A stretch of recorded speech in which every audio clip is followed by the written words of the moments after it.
2022 সালে যুদ্ধ শুরু হবার পর রাশিয়া প্রথমবারের মতো ইউক্রেনে আন্তঃমহাদেশীয় ব্যালিস্টিক ক্ষেপণাস্ত্র হামলা চালিয়েছে। ইউক্রেনের বিমান বাহিনী দাবি করেছে বৃহস্পতিবার সকালে হামলা রাশিয়ার দক্ষিণাঞ্চলে থেকে একটি আন্তঃমহাদেশীয় ব্যালিস্টিক ক্ষেপণাস্ত্র নিক্ষেপ করা হয়েছে। ক্ষেপণাস্ত্রটি ইউক্রেনের মধ্য পূর্বাঞ্চল শহর দিনিপ্রোতে আঘাত এনেছে। এই সপ্তাহে মার্কিন ও ব্রিটিশ ক্ষেপণাস্ত্র দিয়ে রাশিয়ার অভ্যন্তরে হামলা চালিয়েছে ইউক্রেন। এরকম হামলার ক্ষেত্রে যুদ্ধ উত্তেজনা বাড়াবে বলে আগে থেকে সতর্ক করেছিল মস্কো। সাধারণত হাজার হাজার কিলোমিটার দূরে লক্ষ্যবস্তুতে আঘাত আনতে পারে আন্তঃমহাদেশীয় ক্ষেপণাস্ত্র।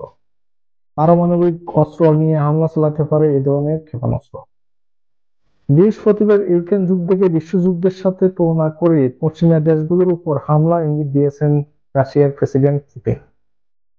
রাশিয়ার প্রেসিডেন্ট আরো বলেন, ক্ষেপণাস্ত্র প্রস্তুত আছে, যে কোনো সময় এসব কাজে লাগানো হবে।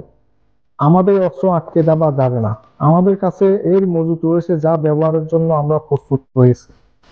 অলরেডি রাশিয়ার ভয়ে আমেরিকা ও পশ্চিমা বিশ্ব সতর্ক অবস্থাতে রয়েছে। আমেরিকার প্রেসিডেন্ট জো বাইডেনের কারণে আজকে যুদ্ধ তৃতীয় বিশ্বযুদ্ধের দিকে মন দিচ্ছে। অলরেডি তুরস্ক প্রেসিডেন্ট এরদোগান ঘোষণা দিয়েছে তারা রাশিয়ার সাথে কোনোভাবে যেন ন্যাটো যুদ্ধ জড়িয়ে না পড়ে সেই জন্য সতর্ক করে দিয়েছে। দুই পক্ষকে শান্ত থাকার জন্য অনুরোধ করা হয়েছে।